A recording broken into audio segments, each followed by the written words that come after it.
A água é fundamental para o planeta. Nela surgiram as primeiras formas de vida. E a partir dessas originaram as formas terrestres, que somente conseguiram sobreviver na medida em que puderam desenvolver mecanismos fisiológicos em que elas se permitissem retirar a água do meio e segurar essa água, reter essa água nos seus próprios corpos, nos seus próprios organismos. A evolução dos seres vivos está ligada e sempre foi dependente da água. A água é o mais crítico e importante elemento para a vida humana. Compõe de 60% a 75% do nosso peso corporal. Ela regula a nossa temperatura corporal interna. Ela é essencial para todas as atividades, todas as funções orgânicas. E em média o nosso corpo precisa de aproximadamente 2 litros, mais de 2 litros de água por dia para conseguir ter essa manutenção da nossa vida. Existe uma falsa ideia de que os recursos hídricos são infinitos. Realmente há muita água no planeta, mas menos de 3% da água do mundo é doce, da qual mais de 95% se apresenta indisponível, ou na forma congelada, ou nos lençóis subterrâneos. Olá meu aluno, olá minha aluna, aqui é o professor Josemar Ferreira e eu convido vocês hoje para mais uma aula e hoje nós iremos falar sobre a água. Vou contar para vocês um pouquinho de como a ciência tenta explicar o surgimento da água no nosso planeta. Há mais de 4 bilhões de anos atrás, a Terra era uma bola de fogo e magma, sem condições nenhuma de formação da água líquida. Aí a fusão dos átomos de hidrogênio com os átomos de oxigênio liberou grandes quantidades de vapor de água. E no caso da Terra, em que houve a solidificação da crosta terrestre, esse vapor de água ficou acumulado no interior das camadas terrestres. Nessa época, a Terra ainda não tinha nenhum ser vivo. E havia por aqui muitas erupções vulcânicas. Das lavas vulcânicas saíam gases e grandes quantidades de vapor de água que estavam ali aprisionados. Durante séculos, esses vapores que estavam sendo liberados, formaram a nossa atmosfera, formaram uma atmosfera ao redor da Terra. Nesta atmosfera, para além de água do estado gasoso, também continham outros gases que foram liberados por essas atividades vulcânicas. Quando a temperatura ficou mais baixa, quando a Terra começou a se resfriar, os vapores se tornaram líquido, os vapores se transformaram em líquido, caindo na crosta terrestre sob a forma de chuva. O acúmulo dessa água, o acúmulo da água das chuvas, foi lentamente feito nos buracos, nas cavidades da superfície terrestre, o que deu origem assim aos lagos, aos mares, aos oceanos. Além de ir se acumulando também no solo. E aí logo criou os lençóis subterrâneos, os lençóis são chamados de freáticos. Uma curiosidade, é que quase toda essa água que caiu, que essa água toda que caiu na forma de chuva, ela não foi responsável por 100% da água que está no nosso planeta. Dizem algumas teorias que essa chuva que caía aí constantemente foi responsável só por 50% do volume de água que temos aqui. Uma teoria que a ciência diz, uma hipótese, é que uma outra metade veio do espaço. Essa outra parte da água que compôs aí o total de água que nós temos veio dos cometas. É sabido que no corpo do cometa, tem uma parte dele que está congelada. E aí, conforme a Terra era bombardeada por esses cometas no início da sua formação, esses cometas que aqui entravam, ao se derreter, essa parte congelada deles, contribuiu para a quantidade de água que nós temos hoje. No dia 22 de março, é comemorado o Dia Mundial da Água. Se hoje alguns países, os países brigam pelo petróleo, não está longe do dia em que a água terá o seu devido reconhecimento e aí ela vai ser reconhecida como o bem mais precioso da humanidade. Algumas estatísticas dizem que a Terra está dividida em 4 partes, e 3 partes dela é formada de água. Aproximadamente 70% do planeta é constituído de água. E essa quantidade de água daria um total de aproximadamente 1,386 bilhões de quilômetros cúbicos de água. Água pra caramba. Só que apenas 2,5% dessa água é água doce. Os rios, os lagos, os reservatórios de onde a humanidade retira o que consome, corresponde a aproximadamente 0,26%. Desse total, né, vem uma necessidade da preservação dos recursos hídricos. Em todo o mundo, em média, 10% da utilização da água vai para o abastecimento público. 23% aproximadamente é utilizado na indústria. 67% aproximadamente é utilizado na agricultura. A água doce que é utilizada pelo homem vem de represas, rios, lagos, açudes, poços, reservas subterrâneas e, em certos casos, até do próprio mar, depois que ela passa por um processo de dessalinização. A água para o consumo ela é armazenada em reservatórios, né, de distribuição, e depois ela é levada para grandes tanques, né, ou caixas d'água das casas, dos edifícios. Após o uso, ela deveria ser tratada para evitar a contaminação de rios e reservatórios. Mas isso não é o caso em grande parte dos países do planeta. Aqui no Brasil, isso não chega a 40%. Agora, no que diz respeito ao Brasil, nós somos um país muito privilegiado quando se fala em água, tá? Porque aqui nós temos a maior reserva de água doce do planeta. Aproximadamente 12% do total mundial de água doce se encontra aqui. O único problema é que a sua distribuição não é uniforme em todo o território nacional. A Amazônia, por exemplo, ela é uma região que detém a maior bacia fluvial do mundo. O volume de água do rio Amazonas é o maior do que o de todos os rios do globo, sendo considerado um rio fundamental para o planeta.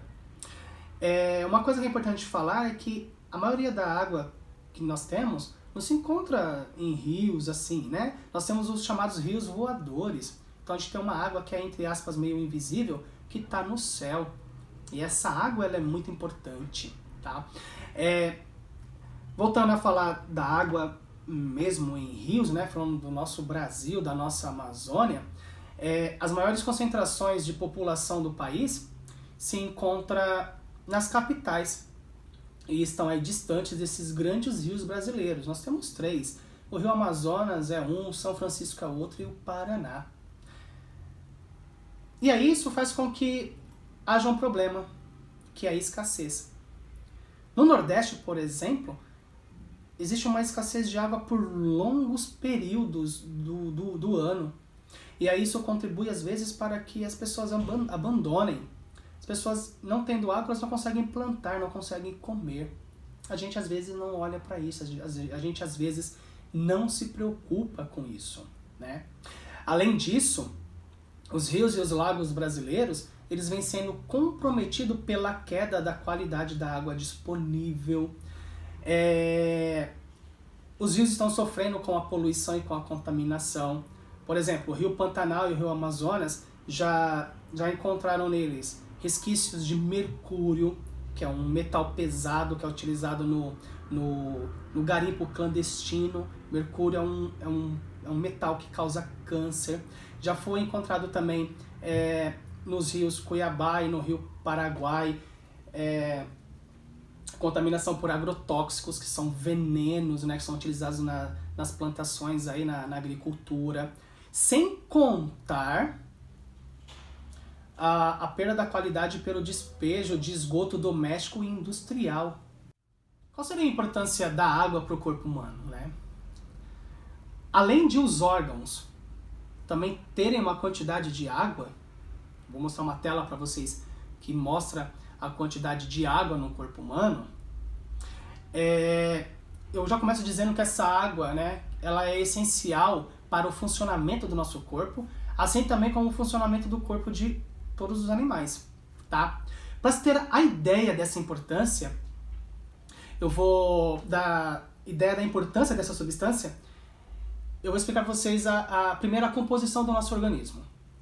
Nós temos em média de 60 a 75% de água no nosso corpo. Essa grande quantidade de água é fundamental para a realização de vários processos básicos. E aí eu vou listar alguns para vocês, tá? Transporte de nutrientes para as células. Isso acontece porque o fato de que a água é um dos componentes principais do plasma sanguíneo. Regulação da temperatura. Um dos componentes do suor é a água.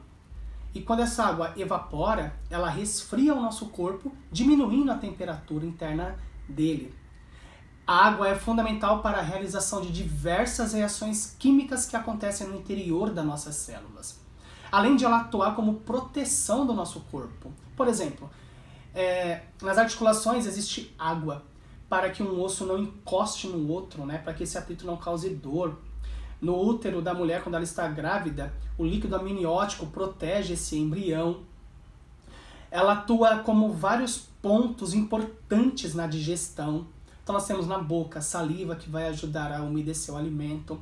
Lá no estômago nós temos os ácidos, que para serem compostos utilizam água na sua formação. Lá no intestino, para a absorção desses nutrientes, a água ela é de fundamental importância. Além de ela atuar na eliminação de substâncias. Se você imaginar a sua urina, uma das funções da sua urina é eliminar substâncias tóxicas do seu corpo, ou às vezes substâncias que estão em excesso. Um outro fato importante sobre a composição da água no nosso corpo é que conforme nós vamos ficando mais velho, essa quantidade de água ela vai diminuindo. Obviamente, quanto mais novos nós somos, maior essa quantidade no nosso corpo. Uma coisa importante que os alunos às vezes não sabem, ou às vezes não, eles sabem, mas não atentam ao fato, é de que os alimentos também possuem água na sua composição. Então observe essa tabela aqui que eu vou colocar para vocês, a quantidade de água em alguns alimentos, além de listar mais alguns. Por exemplo, uma pera, uma fruta, né? A pera ela contém na sua composição aproximadamente 86% de água, né? Se eu pego um melão, eu vou para 93%. Se eu pego uma melancia, eu chego a 94%. Se eu pego uma banana, eu chego a 50%. Então, existem alimentos que são mais suculentos e alimentos que são secos. Mesmo os alimentos secos contêm na sua composição água. Se eu pegar o amendoim, por exemplo, eu vou ter na composição dele água. Lógico que em menor quantidade. Para finalizar o assunto, eu queria conversar com vocês sobre um problema muito sério, que é a escassez de água no nosso planeta. Teve um estudo publicado em fevereiro de 2016 na Science Advance que mostra uma situação alarmante sobre a falta de água no mundo, no nosso planetinha. O trabalho foi desenvolvido por pesquisadores holandeses e ele mostra que pelo menos 2/3 da população mundial vivem em áreas que sofrem forte água, escassez em algum período do ano. O resultado, segundo essa pesquisa, indica que aproximadamente 4 bilhões de pessoas passam ao menos um mês do ano em situação de alta escassez de água. Ou seja, durante um mês, 4 bilhões de pessoas no planeta não têm água praticamente para nada. Desses, 2,9 bilhões convivem com a falta de água durante 4 meses, durante um quadrimestre. 1,9 bilhão de pessoas convivem com a falta de água durante 6 meses, um semestre inteiro. E aproximadamente 500 milhões de pessoas vivem sem água o ano todo. Muitos cientistas não consideram a seca simplesmente uma alteração climática natural, mas um fenômeno que é causado pelo ser humano. O planeta estaria iniciando uma época denominada pela humanidade e marcada pelas consequências das próprias ações. Eu gostaria de terminar essa aula, meu aluno, agradecendo por você, né, ter assistido, mas trazendo um dado importante da ONU. A ONU ela estipula que até 2025, se os atuais padrões de consumo da água se mantiverem, 2 em cada 3 pessoas do mundo vão sofrer a escassez moderada ou grave de água. Eu espero que essa aula tenha despertado em vocês um pouquinho da consciência ambiental e gerado também um pouquinho de carinho e cuidado por esse bem precioso que nós temos. Muito obrigado.